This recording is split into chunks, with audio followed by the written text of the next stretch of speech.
تو عزیزان گرامی قدر یہ چلتے جا رہے ہیں، چلتے طویل واقعہ ہے، وقت مختصر ہے، بس یوں عرض کروں کہ جب آقا علیہ السلام وہاں پہنچے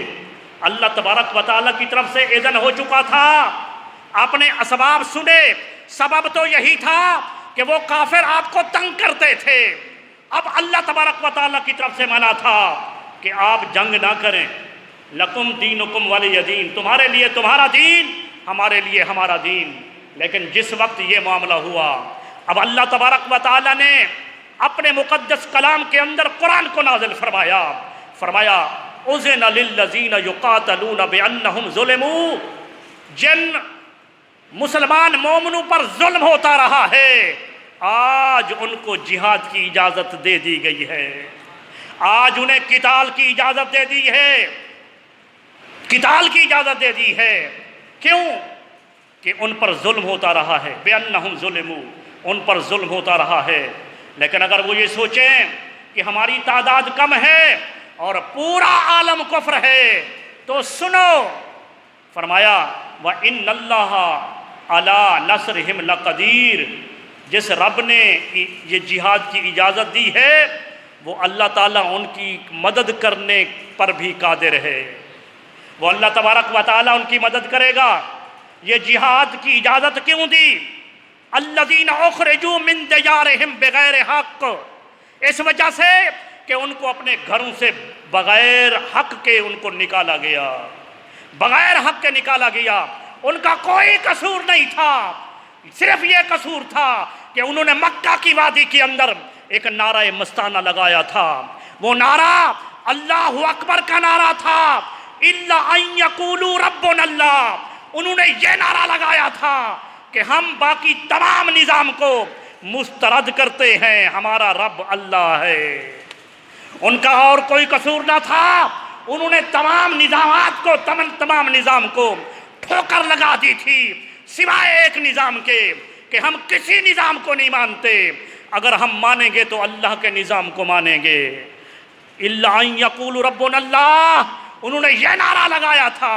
کہ ہمارا رب اللہ ہے، ہمارا رب اللہ ہے، اللہ کے ماں سوا انہوں نے تمام نظام کو ٹھکرا دیا،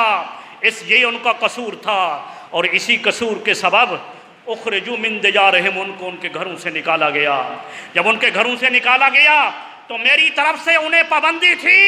کہ کافروں کے ساتھ قتال نہ کریں، لیکن آج اذن للذین یقاتلون، انہیں قتال کی اجازت دے دی گئی ہے۔ اب آقا علیہ السلام ان کو ساتھ لے کر چلے، جب بدر کے میدان میں پہنچے، بدر کے میدان میں عزیزان گرامی قدر ایک صحابی عرض کرتا ہے یا رسول اللہ، یہ یہاں پر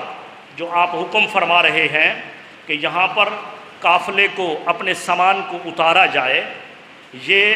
اللہ کا حکم ہے، آپ کا حکم ہے؟ آپ کا حکم ہے۔ اگر آپ کا اللہ کا حکم ہے تو میرا سر تسلیم خم ہے، اور اگر آپ اجازت چاہیں تو میں ایک مشورہ دینا چاہتا ہوں۔ میرے آقا صلی اللہ علیہ وآلہ وسلم نے، حضرت حباب رضی اللہ تعالیٰ عنہ تھے، وہ میرے آقا مشورہ کرتے تھے صحابہ سے، اللہ رب العزت کا حکم بھی تھا وَشَاوِرْهُمْ فِي الْأَمْرِ، اپنے کاموں کے اندر ان اپنے غلاموں سے مشورہ کیا کریں۔ میرے آقا نے فرمایا میرے غلام مشورہ دو، کیا کہنا چاہتے ہو بتاؤ۔ اس نے کہا یا رسول اللہ، جس جگہ پر ہم سامان اتار رہے ہیں یہ زمین وہ زمین ہے کہ جہاں پر یہ نشیبی جگہ پر ہے، نشیبی جگہ پر ہو سکتا ہے کہ بارش ہو جائے، اور پھر نشیبی جگہ پر بارش کا پانی جمع ہو جائے، اور یہاں جب بارش ہو گئی تو کیچڑ ہو جائے گا، گارا ہو جائے گا۔ میرا مشورہ یہ ہے کہ ہم اپنا سامان اس ریتلے ٹیلے پر اتاریں، ریتلے ٹیلے پر۔ میرے آقا صلی اللہ علیہ وسلم نے ان کے مشورے کو قبول کیا، مشورے کو قبول کیا، اور پھر اپنا سامان اس ریتلے ٹیلے پر اتارا جہاں ایک کنواں تھا۔ صحابہ کرام نے اس کنویں پر، اور جو نشیبی جگہ تھی وہاں بھی کنواں تھا، بدر کا کنواں تھا، یہ بدر بن عامر ایک شخص کا نام تھا، اور کنویں کا نام بھی پھر بدر ہوا۔ اب علاقہ بھی بدر ہے، یہ مکہ مدینہ کے راستے میں، پرانے راستے پر، جو ابھی راستہ ہے وہ نہیں، پرانے راستے پر یہ مدینہ سے 80 میل کے دور 80 میل کے فاصلے پر ہے، اور عزیزان گرامی قدر اس مقام کی ہم نے زیارت کی ہے، دل ٹھار کر وہاں پر زیارت کی ہے، یعنی کافی دیر وہاں رہے ہیں، اور ہمارے پاس وہاں کے چونکہ شیخ بھی تھے جنہوں نے ہمارے سارے حالات بھی بتائے۔ تو عزیزان گرامی قدر اس مقام پر جب آقا علیہ السلام نے اپنے غلاموں کو حکم دیا، انہوں نے اپنا سامان اتارا، خدا کا کرنا یہ ہوا کہ اسی رات کو بارش ہو گئی، اسی رات کو بارش ہو گئی، اور پھر ایسا ہوا کہ وہ جو ان کافروں کے پاس جگہ تھی، کیونکہ شام سے پہلے کافروں کا وہ قافلہ بھی آ چکا تھا، مسلمان بھی پہلے وہاں موجود تھے، تو عزیزان گرامی قدر وہ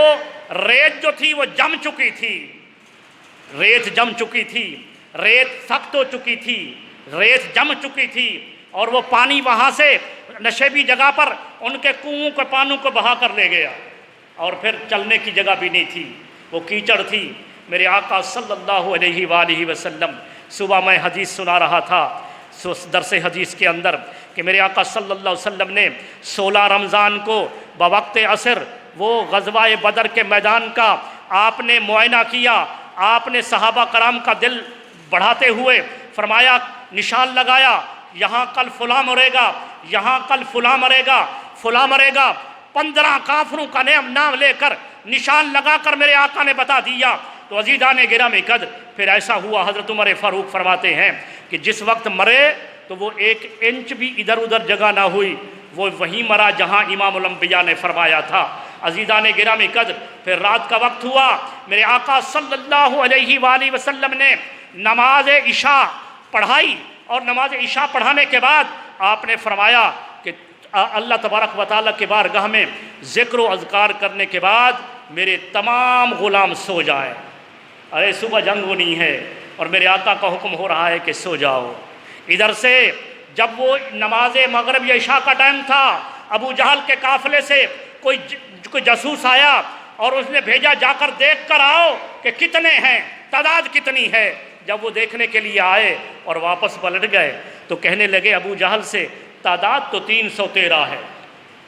313 ہے۔ ابو جہل کہنے لگا، ارے 313، پھر ایسا کرو ان میں سے کسی کو نہ مارنا، کسی کو بھی نہیں مارنا، زندہ ان کو پکڑنا،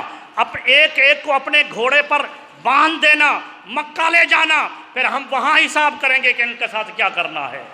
یعنی وہ اس پر اترا رہا تھا کہ تعداد اتنا کم ہے اور ہم تو 1000 کی تعداد میں ہیں۔ جب یہ بات ابو جہل نے کی تو جس کو بھیجا تھا کہنے لگے، ہمارے سردار ذرا آگے بھی کچھ سنو، آگے یہ ہے کہ ہم دیکھ کر آئے ہیں، ہر شخص مصلی پر بیٹھا ہے، ہر شخص رب کائنات سے اپنے مرنے کی شہادت کی دعا کر رہا ہے۔ وہ ہیں تو 313 لیکن کفن ساتھ لے کر آئے ہیں،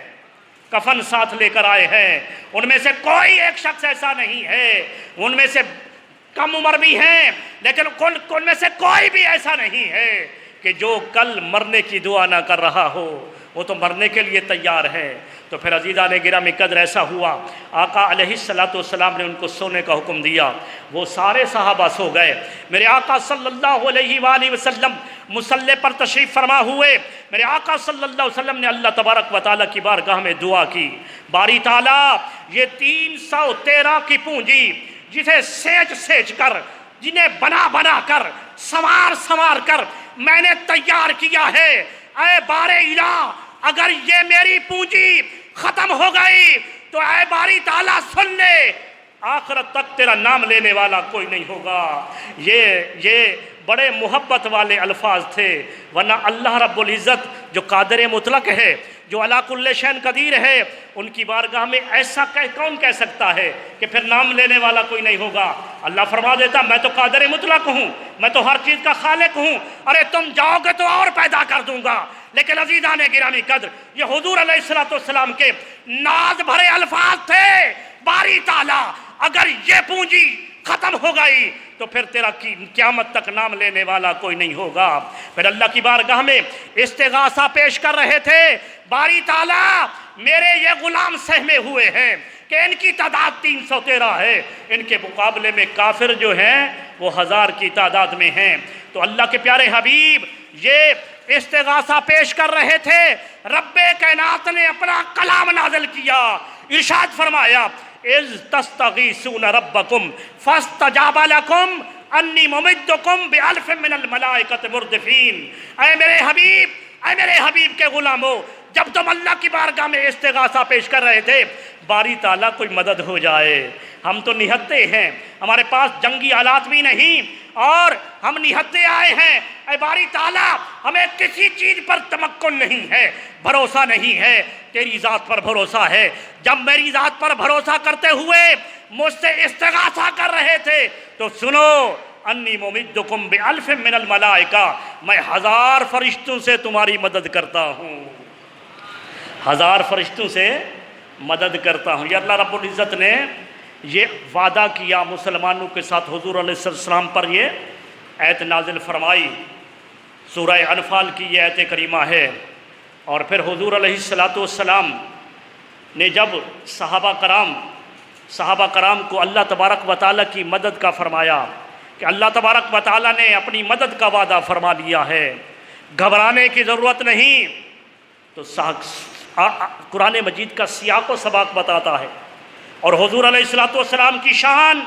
جو اللہ رب العزت کی بارگاہ میں ہے، وہ قرآن مجید کا یہ مقام جو 4تھے پارے کے اندر ہے۔ اللہ رب العزت غالباً یہ آیت نمبر آل عمران کی آیت نمبر 122 یا 123 ہے، جس مقام پر رب کائنات نے 122 میں فرمایا کہ ارشاد فرمایا کہ اللہ رب العزت نے تمہاری مدد کی بدر کے میدان کے اندر، درا حالے کے وَأَنْتُمْ أَذِلَّةٌ، تم کمزور تھے، تعداد میں کم تھے، لیکن اللہ تبارک و تعالی نے تمہاری مدد کی، اور فَاتَّقُوا اللَّهَ، اللہ سے ڈرتے رہو تاکہ تم اس کا شکر ادا کرو، تقوی اختیار کرو۔ اس آیت کے بعد وہ آپ آیت سماعت کر چکے سورہ انفال کی، وہاں صحابہ کرام نے حضور علیہ السلام نے استغاثہ پیش کیا تھا کہ باری تعالیٰ مدد اتار، رب کائنات نے 1000 ملائکہ کا وعدہ کیا، لیکن عزیزان گرامی قدر، جب میرے آقا صلی اللہ علیہ وسلم نے صحابہ کرام کو یہ آگاہ کیا کہ رب کائنات نے 1000 ملائکہ کو اتارنے کا حکم دیا ہے، تو شاید ہو سکتا ہے، شاید کی بات ہے، یہ قیاس کی بات ہے، اپنے وجدان کی بات کر رہا ہوں، یہ کسی حدیث یا کسی قرآن کی تفسیر کی بات نہیں، اپنے وجدان کی بات کر رہا ہوں۔ وجدان کی بات کیوں کر رہا ہوں کہ قرآن کا سیاق بتا رہا ہے، قرآن کا یہاں پر سیاق و سباق بتا رہا ہے۔ حضور علیہ السلام نے جب 1000 کی مدد کا وعدہ اللہ کا سنایا، ہو سکتا ہے کہ شاید صحابہ میں سے کسی کے دل میں آیا کہ 1000 بھی کم ہیں، تو حضور علیہ السلام نے اپنی طرف سے کہہ دیا، ہے قرآن کا مضمون لیکن کلام میرے آقا کا ہے، وہ کلام جو حضور نے صحابہ سے کیا تھا، اس کلام کو اللہ تبارک و تعالی نے اپنے مقدس کلام قرآن مجید کا مضمون بنایا۔ وہ کیا ہے؟ ارشاد فرمایا اذ تقول للمؤمنین، اے حبیب جب آپ فرما رہے تھے مومنوں سے، أَلَنْ يَكْفِيَكُمْ يُمَدَّ رَبُّكُمْ بِثَلَاثَةِ آلَافٍ مِّنَ الْمَلَائِكَةِ مُنْزَلِينَ، کہ اے مومنو، کیا تمہارے لیے یہ کافی نہیں ہے کہ تمہارا رب 3000 فرشتوں سے تمہاری مدد کر دے؟ اللہ تبارک و تعالی نے 1000 کا وعدہ کیا، حضور نے اپنی طرف سے فرما دیا کہ گھبرانے کی ضرورت نہیں، کیا تمہارے لیے کافی نہیں ہے کہ تمہارا رب تمہارے لیے 3000 فرشتے اتار دے؟ رب کائنات نے فرمایا حبیب ہمارا کیا جاتا ہے، ہم نے فرشتوں کو لڑنے مرنے کے لیے تیار نہیں کیا، انہوں نے تو اس وقت کہہ دیا تھا نسبح بحمدک، ہم تیری تسبیح بیان کرنے والے ہیں۔ یہ خلیفہ بنا رہا ہے تو انسان کو یہ یسفک الدماء، یہ خون بہائے گا، لیکن اے میرے حبیب آپ نے مدد کا عرض کی اور ہم نے فرشتوں کو لڑنے کے لیے بھیج دیا، یہ فرشتے آپ کی مدد کے لیے آئیں گے۔ ہم نے 1000 کا وعدہ کیا، آپ نے صحابہ کو 3000 کا کہہ دیا، تو ہم بھی فیصلہ چینج کرتے ہیں، میدان کارزار کے اندر 1000 نہیں 3000 فرشتے اتریں گے۔ آقا علیہ الصلوۃ والسلام اللہ تبارک و تعالی نے فرمایا بلا ان تصبروا وتتقوا، اگر تیرے ان غلاموں نے صبر کیا، تقوی اختیار کیا، تو پھر اللہ تبارک و تعالیٰ کی مدد 3000 نہیں بلکہ فرشتوں کی تعداد 5000 ہو جائے گی، 5000 ہو جائے گی۔ یہ اللہ تبارک و تعالیٰ اپنے حبیب کو کس طرح راضی کر رہا ہے۔ تو عزیزان گرامی قدر، جنگ ہو گئی، کیونکہ وقت ختم ہو گیا ہے نا، اس پر تو کئی مہینے کے کئی خطبوں کے اندر بیان ہو سکتا ہے، لیکن بتانا یہ چاہتا ہوں جنگ ختم ہوئی، مسلمان 14 شہید ہوئے،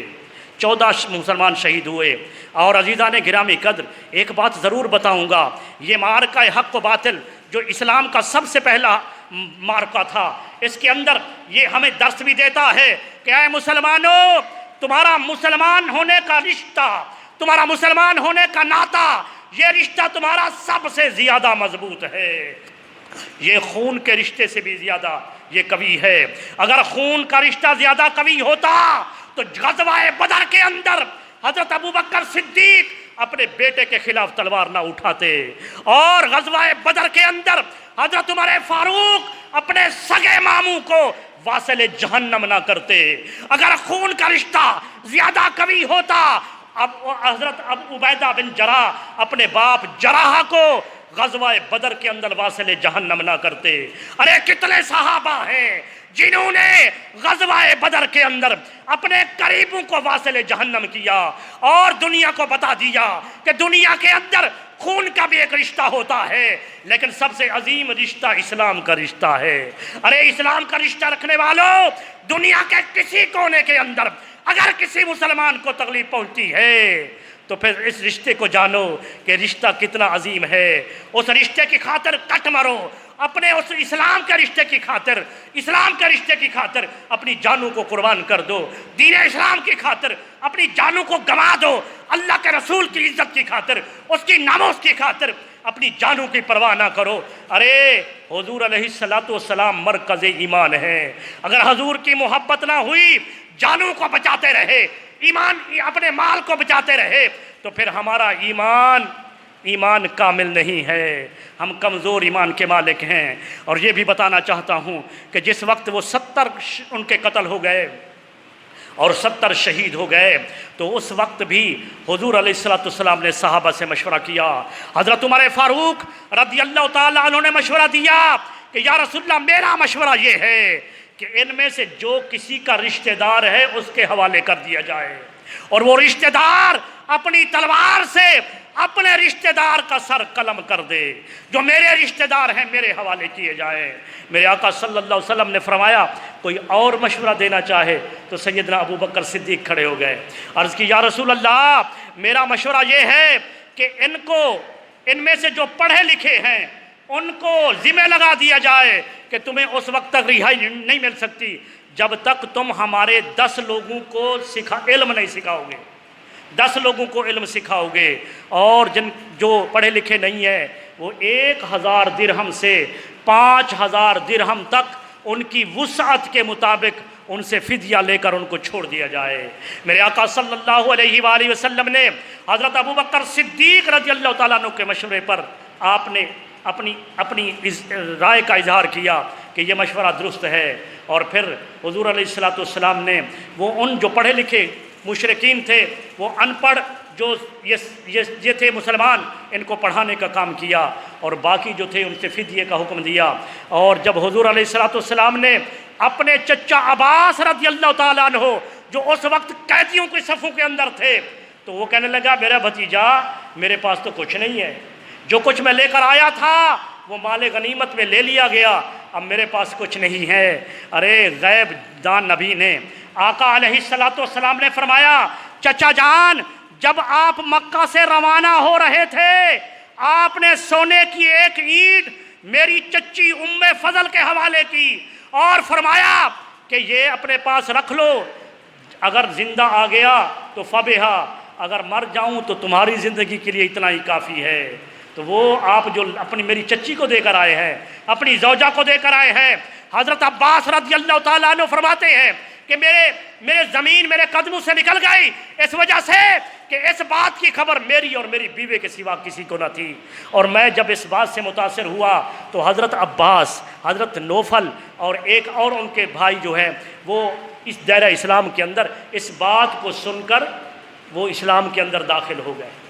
اگرچہ ان کو قید کیا گیا، اور جب ان کی کراہنے کی آواز آتی تھی آقا علیہ الصلوۃ والسلام باہر تشریف لے آتے اور فرماتے کہ ان کی رسیوں کو، ان کی سب قیدیوں کی رسیوں کو ذری ہلکا کر دو۔ تو عزیزان گرامی قدر، یہاں پر معاذ اور معوذ نے ابو جہل کو قتل کیا۔ یہ مارکہ حق و باطل،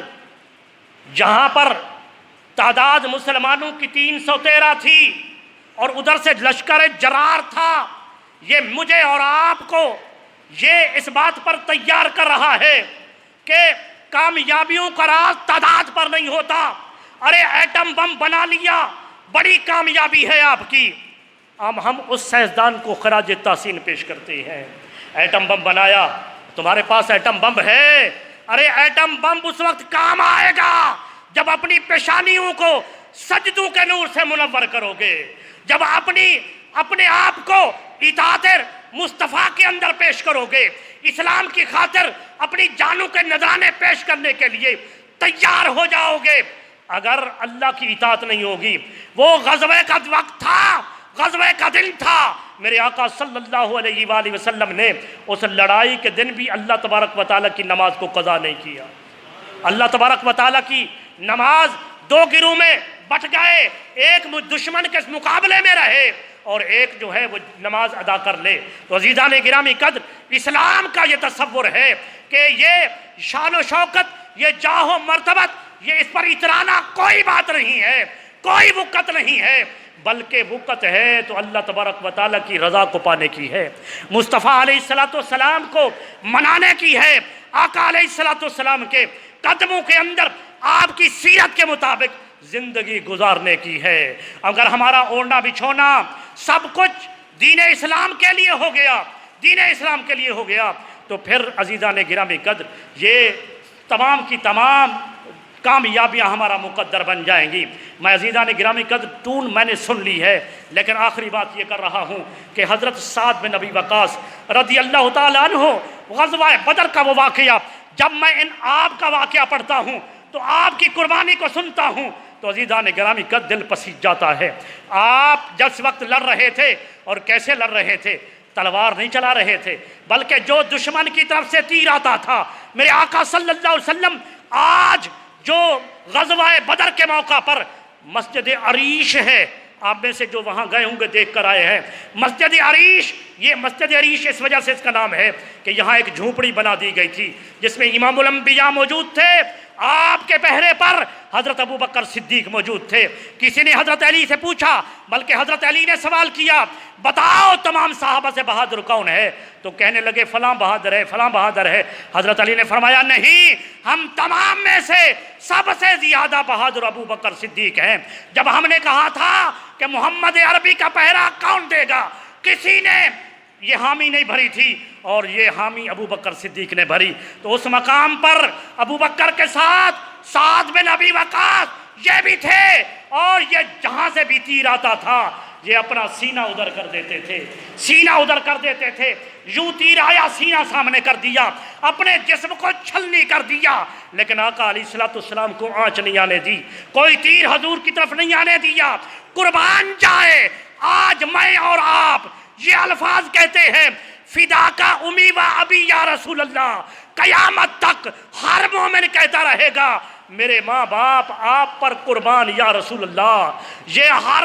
ہر مومن کی آواز ہے، ہر مومن کہتا ہے۔ لیکن عزیزان گرامی قدر، ایک صحابی جن کا نام سعد بن ابی وقاص ہے، قربان جاؤں سعد تیری مقدر پر، حضرت سعد وہ صحابی ہے جس وقت ان کا سینہ چھلنی ہوا تیروں کے ساتھ، میرے آقا نے اپنی زبان سے فرمایا فدا کا ابی و امی یا سعد، محمد کے ماں باپ آپ پر قربان ہو جائے سعد، محمد کے ماں باپ آپ پر قربان ہو جائے، محمد کے ماں باپ آپ پر قربان ہو جائے۔ تو عزیزان گرامی قدر، یہ حق و باطل کا معرکہ تھا، اور آج وہ دن ہے،